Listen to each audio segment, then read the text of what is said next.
Hello, friends, and welcome to another episode of the show. I'm Joe, and I get to play host again today. And this is my most favorite thing that I do every single week. And today I have the distinct honor and pleasure of introducing you to, I'm going to say, a friend and college president of Delaware County Community College, Dr. Marta Cronin.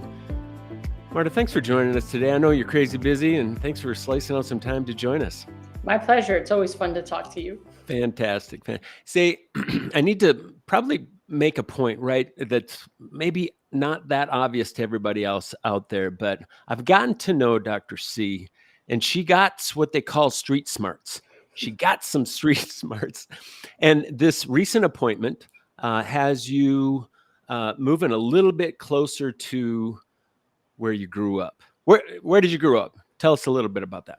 So I grew up in Washington Heights. The world is familiar with Washington Heights now because there's a Broadway musical and motion picture. What state is that in? It's in New York, in Manhattan. Everybody should know that, right? In the Heights is the name of the motion picture, if you've seen it. So Lin-Manuel Miranda did the musical. So, I think that I attribute my toughness to where I grew up. So you're not the only famous person that grew up in the Heights. Not. There are many good people and famous people that have come out of the Heights. So I like to say you can take a girl out of the Heights, but you can't take the Heights out of the girl, right? So that's what gives me my drive and my fearlessness, if you will. And I have had the great honor of being able to see that actually in application on campus. Let's talk about your journey to becoming a DCCC president. It's fascinating. It's fascinating if people had a chance to hear your backstory. Talk about your early experiences in life that maybe drew you to just education as a sector, because there's so many other things that you could have done. But specifically, how did that drift then into community college? So, as a kid, my mom growing up in the Heights, we always knew that education was the ticket out. So my mom used to say, in this house, it's God, me, and your teachers in that order. So there was no messing around with education. So my brother and I were always held to task, and we were good students. And as I grew up, I saw that there were no teachers, even in the Heights, who looked like me, right? So a lot of the teachers who came to teach where I was in Washington Heights came from outside of Washington Heights. So I said, from the time I was young, I always thought I need to represent my peeps, right? So I became a high school French teacher. And while I was teaching, all the other teachers in the building would come to me. Oh, I heard you did this with your classes. Show me how. So I felt I should teach teachers, right? So that's how I ended up going to the community college as a faculty member to teach teachers. And I never would have imagined to become an administrator. For me, I was going to retire an educator because I loved teaching.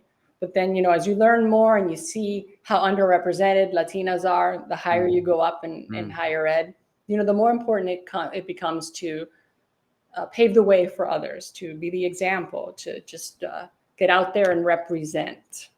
And that's how I ended up in higher education, kind of by accident. And as an administrator, never imagined that. I thought I would retire full-time faculty with tenure. I was told was the best way to retire, with overload. And someone said, hey, we need for you to step into this administrative role. Are you interested? And I just did it. And that kind of cemented my path in higher ed administration. Wow. Yeah, isn't it true? It's what kind of ensues in life. I had a similar track where I really enjoyed what I did. Joe Act 1.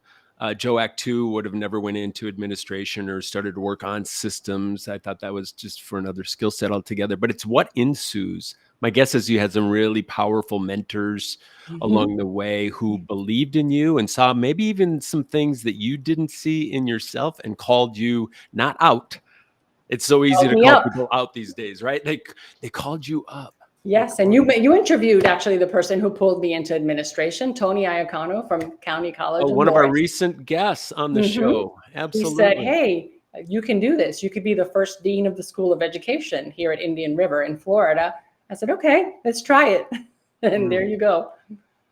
So we've heard, and I've talked about community colleges, and I have a recent love affair with community colleges because of the fact that they are this foundational quality to America, almost like the cornerstone of democracy. I'm seeing your head shaking. So Mhm. my guess is Mhm. there's some agreement There there. is. I Yeah. have had four-year institutions reach out and people tell me you could make more money teaching at a four-year institution. You don't have to deal with kids who aren't college ready. So that is why I am here. We provide opportunity to people who might not otherwise have it. And we accept everyone and we try to bring them up and help them get to where they want to be. We build dreams and we transform lives. And it just so is so powerful. The stories of our students, Mm. just amazing how, we made the big difference in their lives, and that there's nothing that can replace that. Not all the money or the prestige or the title, that doesn't matter. It's about the individual success stories that drive us to come to work every day and do what we do. Yeah, worthy work. It's available in so many forms and fashions, and yeah, you've done such an amazing work within your communities. You represent a number of communities in Delaware County there. Um, how about first generation students? I know that you bump into them all the time, and perhaps were you one? I was a first generation student, first female in my family to go to college, and my brother was the first person only because he's older than me. So he was the first male, I was the first female, and my entire generation did not go to college. There were 10 of us in my generation, where 6 of us weren't even born in this country. Oh So my little God. by little, we become American born and we become college educated. And for me, that's a great conversation with students who are first time in college students. They sometimes they're surprised that I came from a place where we didn't have a lot of money. I was raised by a single mom, first to go to college, and here I am, a college president. And never as a child growing up would I have imagined that I would be where I am now. Sometimes I go someplace, like I was in Tokyo recently, and I just stop and I look around. I think, my goodness, as a child, I mean, we went on vacation once. We took a bus to DC. That was the one vacation Mm. I went on as a child. I never would have imagined that I would be able to tour the world as an adult. And for students, it's very powerful. And I tell my staff all the time, they're watching. You may not be talking to them. They may not be, you may not be directly impacting them, but you're impacting them. I had a commencement, I had a student come up to me, and a Latina, and say, I think it's so cool that you're Latina. I had never talked to her the whole semester, but she brought her whole family in tow. I got to meet the grandparents and everybody else. She said she wanted them to see that a Latina could be a college president. And I thought, wow, I've somehow made an impact on this student. And I've never had a conversation with her. I didn't even know who she was. So but we lead by example. I mean, people are watching more than they're listening to what you're saying sometimes. And if you can show them that you can do it, and they have similar circumstances, then they can see that they can do it. It's that's it. Actions speak louder than words. It's Oh, so and it's true. it's so heavily felt. I'm sure in the experience of the other Latina students on your campus, I think people are looking for this principle of they're like me Hmm. and they like me. You know, I mean, that just has such a magnetic draw, and it's one of those it seems simplistic, but it takes a lot of work to become both viable and visible in the work of the presidency. And I can't think of anybody that's modeling the way better than you at the moment. This is year 2 at DCCC, correct? Year two, yes, that's correct. There's a lot What's going been on. what's Busy, busy. been kind of an unexpected discovery that just makes you smile, makes you proud that you didn't know about the day that you interviewed there? I guess the day I interviewed here, I knew that there were challenges, right? And I wondered, how accepting is the college community going to be, right? So you always wonder that. You're new, the newbie on the block. But I have just been so surprised by how quickly I felt like I belonged, like this was the perfect fit for me, and how people helped reinforce that with their readiness to jump on board and try something cool that I might have suggested or something. Just that really surprised me. I knew eventually that I would gain some trust and some buy-in, but I didn't think it would be as quickly as it is. And there's always the difference between what we get as a in our role-bound authority, right? Just because I'm the president, people will say so many things or believe so many things or pretend to follow in so many ways, but I don't get that here. I get that people genuinely believe in what it is we're doing and believe that we can do it better together. So that has been surprising, because I thought it would take a while, a bigger while to adjust, a longer while, but it has not. So it's been great. So I'm going to go there. Tactically, like within your first probably 60 days, you made a move that I think the entire campus went, "Are you kidding me?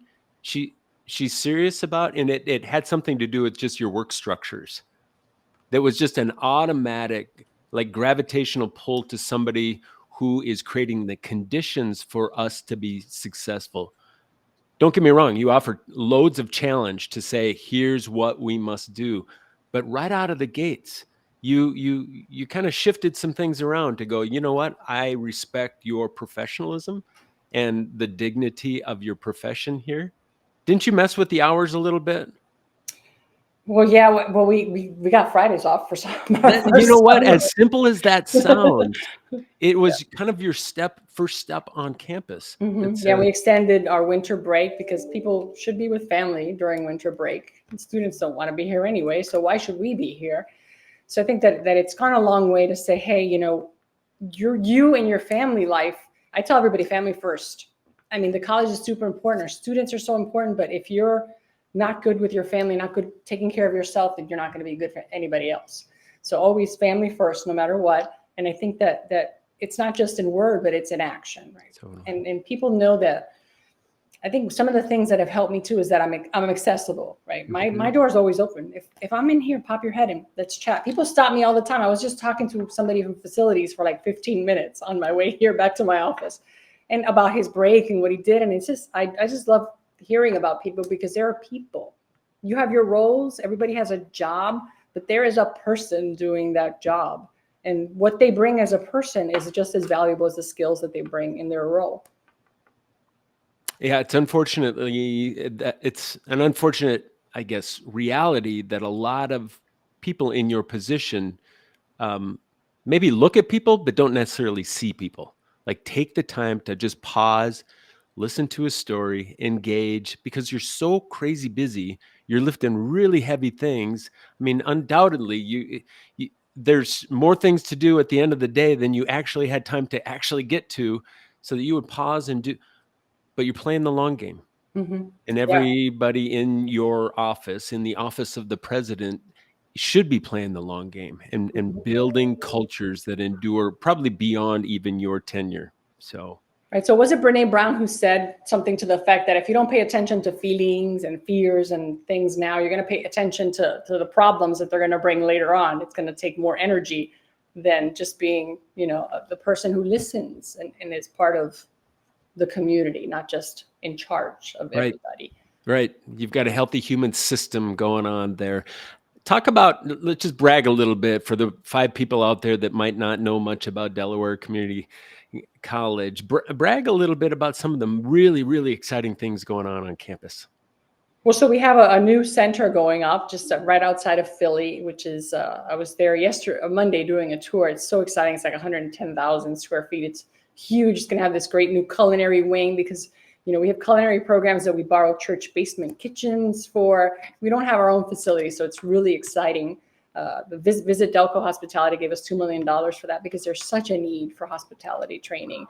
So we're so excited about that. Every time we do a hard hat tour, it's super cool. We have new programs on campus. We have this biomedical technology, sterilization. It's a big industry growing around here, and our students are getting out there and getting employed immediately and making lots of good cash. So those are all exciting to us. Anytime a student is successful out there, that is one of the more exciting things for us, right? Because that speaks to we are doing our jobs. Absolutely. Mm-hmm. Well, many on the program side and on the building side, many amazing things happening. But as you think about kind of your future plans, and I've had the opportunity to just be involved in some of those discussions with you and your team about the exciting work that might drive your someday goals, right? And mm-hmm. you keep tethering me back to like 5 years, and I keep wanting to stretch you a little bit beyond that. But talk about your vision over the next 5 years, what DCCC will become over the next 5 years. What are you excited about? We want to be number one. We want to be the top performing community college. A pretty competitive person right here, folks. That's right. It's fun. A little healthy competition never hurt anyone. So that is our number one goal.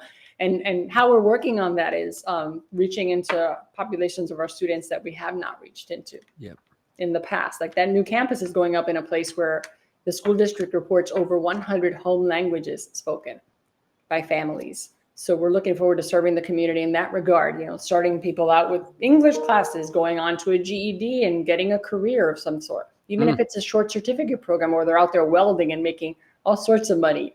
So that is the goal, really, to strengthen the economy, the local economy, strengthen the community, and be a community hub, a place where people can come for answers. Even if we don't have everything that they need, we can at least point them in the right direction and get them set up for success. But number one, that's where I want to be. Number one. Watch, folks. Keep That's them right. on the watch. They're pretty serious about that bold initiative as well. Yeah, relevance. If I think about it, that 3-syllable word, you are desiring to and becoming very, very practically relevant to your communities. We're going to wrap up, but before we do that, your peers are tuned in today. Yes, they're running as fast as you are. They're lifting really heavy things, and they're facing a world oftentimes that maybe is lacking some of that hope. Right? We just see it. We just see heads kind of down. People are burdened. There's a lot. There's just a lot going on. So, is there a closing thought or maybe some wisdom, insight, encouragement that you would give maybe to an upstart, somebody that someday I see Dr. C as somebody that I'd like to emulate in the near future? What encouragement would you have for that person? So I think that looking ahead, I think we know that there are a lot of changes coming our way in the next 4 years minimally. So I think that we all need to stay the course and know that what matters is the people that we are serving. If we keep our eye focused on the end game, which is really churning out successful individuals, I think that will keep us motivated for whatever we need to do. And I think that there are no obstacles. And I always say there's nothing that can get in your way if you figure out a way around it, right? So never give up. That's my thing. Ask for help. I mentor a lot of Latinas who are looking to move up in education. I think happy to help in any way I can, but I think that they need to believe in themselves and keep pushing forward, no matter what gets in your way. Well, Dr. C, we have covered just a smidge of all that is good and productive happening on your campuses across your communities. So want to just, again, thank you.